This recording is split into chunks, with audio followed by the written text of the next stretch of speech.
let's move on to tactic number 4. Find the motivated lead generation. Now, if you truly read and dive into this chapter, you're going to feel once you watch this video, he skimmed over this one more than any of the others. Okay, it's not because I don't care more about it. The fact is we want to keep these videos and just pull out some very, very key areas. But this one, just to listen to the audio on this one on book, is an hour long. This is one of the longest chapters in the book. There's a lot of reasons for that. But what I do want to do is I am going to skim through it. I'm going to give you a couple of the points that I think are crucial. Not everybody who gets into real estate loves lead generation. Some love it. Okay, but let's be honest. A lot of people, they get into real estate and then get out of real estate because this is not their cup of tea. Okay, so I want to point something out because I think Gary does a great job at pointing something out that I talk about quite a bit in regards to lead generation or in general, anything that you don't like doing. So here's the way I teach it, and then I'm going to share what kind of Gary does. Is I constantly talk about the fact is that if there's something that you don't like doing, but you can get good at it, what happens when you get good at it is you start to succeed in it. When you start to succeed in it, people love to succeed. Okay?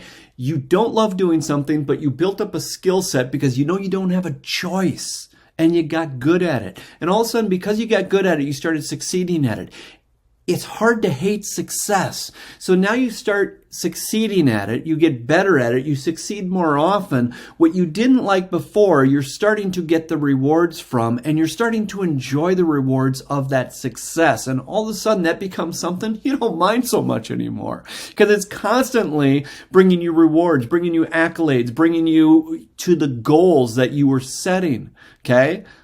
What you didn't like now becomes something you're very good at. And because you're very good at it, it rewards you. And it's hard not to love being rewarded. That could be financial reward. That could be people in your office going, dude, seriously, how are you doing there? They're asking you for your advice. Something you hated, they now are coming to you as the go-to resource to how to do it well. How does that not feel good? Okay? Again, what you didn't love all of a sudden kind of is fun.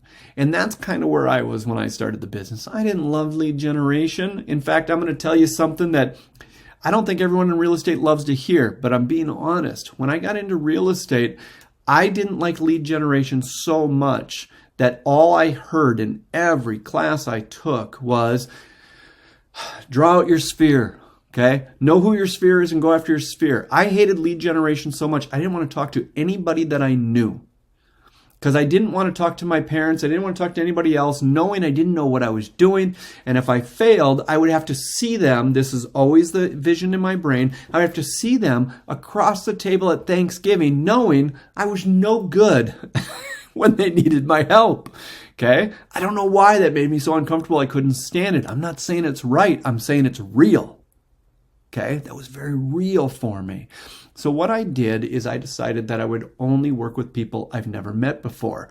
Well, that created its own challenge. So now I had to go lead generate, whether it was expireds, whether it's someone I met at a grocery store, whether it was for sale by owners. I had to find lead sources. I made a personal choice to find lead sources and lead generate with people I didn't know because I didn't have the confidence and I didn't want to face people I knew with something that, quite frankly, I felt like I knew nothing about this industry. Okay? And I didn't want to screw up in front of them. I was embarrassed. Okay? Now, let's talk about lead generation. The fact is all of a sudden, I start getting success. And I start helping other people accomplish their goals. And they're thanking me. And all of a sudden, they're giving me gratitude. And they're succeeding in what they do. And they're blaming their success on me. And all of a sudden, that's happening over and over again. And it's happening a little bit more often than it is with people in my office. So all of a sudden, people in my office think I'm amazing at what I do. And they want advice. And that starts to feel good. I'm human. The fact that they thought I was great at what I did and they wanted my opinion on things didn't suck. Okay?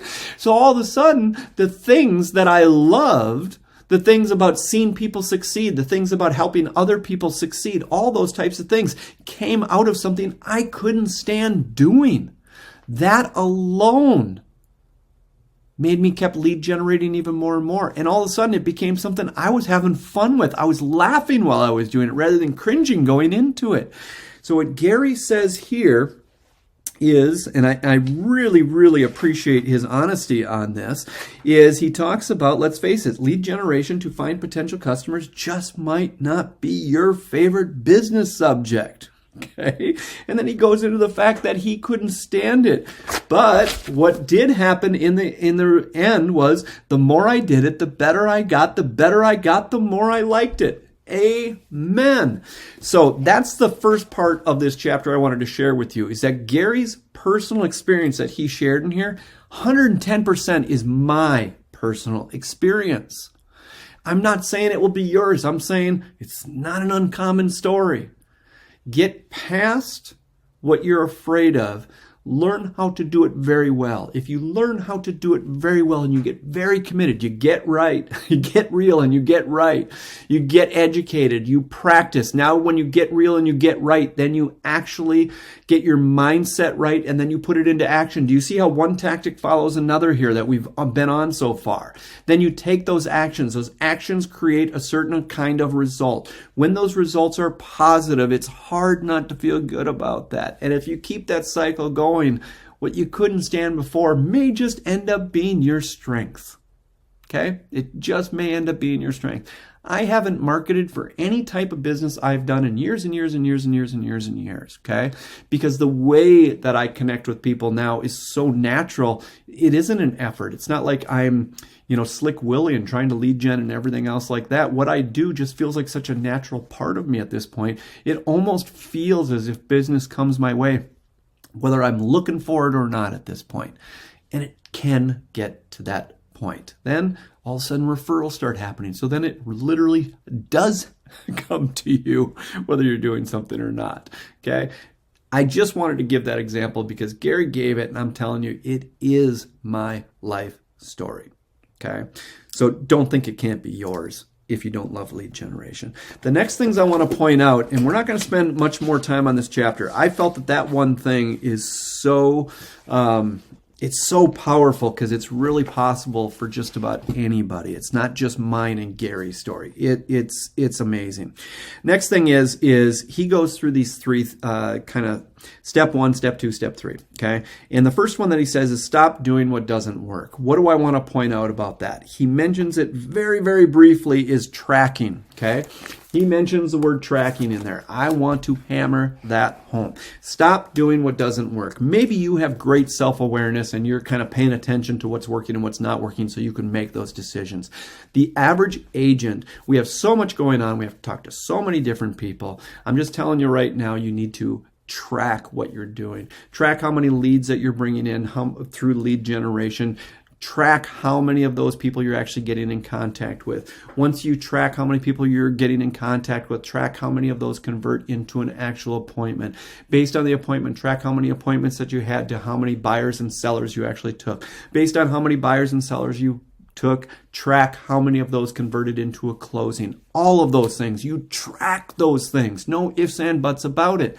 And not only do you track how many leads you're getting, then you track the lead source. Where are these leads coming from? Was that an ad? Was that a for sale by owner? Was that a expired? So on and so forth. Then from there, I'm not looking. The biggest failure that I remember having when things were going well is we had about 3 main lead sources that really were doing amazing and business seemed so great. And we thought, inappropriately, that we're so good at these 3 lead sources and they bring us so much income, quite frankly, is that just think that's with 3 lead sources. What would it look like if we had 12?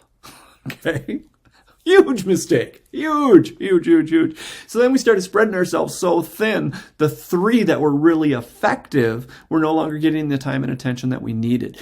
We wouldn't have known this if we weren't tracking everything. And then we got back to, okay, so we're doing these 3 and the majority of our business is still coming from these 3. We need to start backing out on the things. Again, step 1 for here, stop doing what doesn't work. We're spending money and time on things that weren't working. How do you know that you're spending money and time on things that don't work if you don't track it? So this is about tracking. So that's step 1 of 3. The next one, he says, figure out what works. And I put in here track action and results. Again, let's get back to tracking. Now, some of the things that actually work may be things that still you don't enjoy as much as the things that aren't working. Get real, get right. Get real, get right. Get real, get right. Get your mindset right and take action in the right areas. Okay? Still all goes back to the earlier tactics or concepts. Okay? Figure out what works. You're not going to figure that out without tracking it. But be okay with the fact that sometimes the answers you don't love. He doesn't really talk about that much in here, but I'm saying it to you in a real life situation. Sometimes the answers you don't love. And what are some of those answers? The things that really work are the things that I don't enjoy quite as much as the things that aren't working. I really enjoy this. If it's not working, it's not working. I don't care if you enjoy it or not. Now, if you enjoy it and you can figure out a way to make it work, that's different. But if this is truly effective, remember this, that if you continue to do that and success comes from that, it's amazing how much all of a sudden you start to enjoy it, okay? So those are a couple concepts that he hits in here.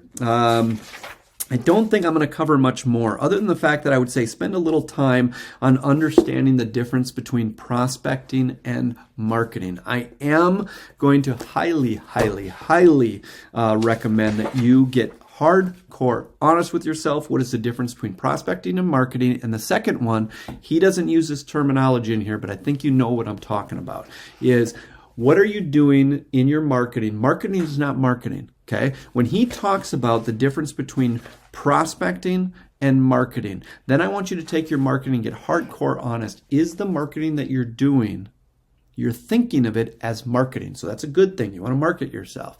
But is it active or passive? Okay, so some people are doing marketing and it's on Facebook. And most of that, I would say, is passive. Okay, versus marketing and you're actually picking up the phone and calling people and talking to people. It's an active marketing. You're out door knocking before the open house, those types of things. Is your marketing active or passive? And I'm going to tell you right now that the majority of most people's income will come from active. So put most of your time, attention, and focus on active. Now, where do I bring in the passive part? My passive is to support my active. So if I'm active marketing, I go out, I shake a hand, I talk to someone and everything else. What do I know? They're going to hang up. And what do I know? That everybody has access today. I don't care if it's on their phone or if it's on their computer. They have access to pull up anything they can find on me. Okay, so they're going to go to Facebook, they're going to go to my website, they're going to Google me, all that type of stuff. So it's all the passive stuff that I do on Instagram and Facebook and LinkedIn and on my websites and everything. Does that passive support what I'm doing active? I want my passive marketing to support what I'm doing active. When I do my active marketing and they're checking me out, does it resonate with everything that they just experienced with me? And does it take it to another level? So when I reach back out to them again, I'm even more prepared to get that appointment and to help them achieve their goals. That's the way I think of my marketing, active and passive, and my passive is to support my active. Now, once your business gets big enough, sometimes you've got enough business coming in, that passive marketing really is just keeping you top of mind, and you really are doing just fine. But I'm telling you, most agents, that's not reality. Reality is you have to get active, and you may enjoy the passive more. You love sitting at home. You love doing email campaigns. You love throwing up Facebook ads and everything else like that. Well, yeah. It's less confrontational than picking up the phone, okay? But I just want to point out, when you're doing lead generation, yes, it takes marketing. You have to understand the difference between prospecting and marketing, and this chapter does a great job breaking into that. It takes about an hour, but I'm telling you, you might want to reread it a couple times. And then from there, prospecting, marketing, and then in marketing, are you doing active or passive marketing? And does your passive marketing support the active marketing that you're doing? And then are you tracking your results on everything I just talked about so that you can track what is actually getting results from your active and passive marketing, and stick with your top 3, no more than 5. More marketing sources is not better. Okay, so the next thing that he's going to cover, and I think this will probably be the last thing that we really hit, is going to be, they do talk about the open house. And I will say right now, the open house thing, I'm going to go back to the original example, is what he is talking about in here is taking an open house from just doing a yard sign or sign in the yards to all the different levels of, if you were to push it farther and push it farther and push it farther and push it farther, how far could you push what you do to really market that open house so that it becomes freakishly effective, okay? And that is going to go back to our original example where the gentleman talked about sitting in an open house for 4 hours and doing 1 hour marketing versus flipping that and do 4 hours of marketing and 1 hour in the open house, and it can become more effective. I think they do a good job in this chapter in breaking that down. The only other thing that they're going to talk about is really time blocking your actual lead generation. Like I said, I'm not going to hit real hard on that because that's a concept. When we talk about things such as time blocking, time management, those are topics that I've hit on more than almost any other topic in what I teach in my courses. So there are resources for you on that. Time blocking is not a negotiation for me. Time blocking is a religion. I believe that you wear multiple hats. You have a personal hat, you have a working in the business and working on the business, and you figure out how much time you're going to commit to each one of those, and I do time block what I do in each one of those. My personal, I leave a little bit more open, but my in the business and on the business are time blocked as if it is a religion. And don't think you're going to go from not time blocking to time blocking in a week and be successful at it. It is something that you want to speak to someone who is a master at it, and you want to take baby steps. You're not going to go from not being a time blocker to being a time blocker in a week. It's usually at a minimum, just the first baby steps are usually about, for me anyways, the way I coach and teach it, it's about a 3-month process to even get you back down to ground zero where it's possible for you to be truly effective in your time blocking. So I hope that helps you guys, but I 100% agree with him that we do want to time block it. It needs to be consistent. It needs to be predictable. Remember, scalable, duplicatable, freakishly predictable, effective, and efficient. All right? Other than that, dive into this chapter. It's a big one. It's a long one. It's a required one. All right, let's move on to Tactic 5.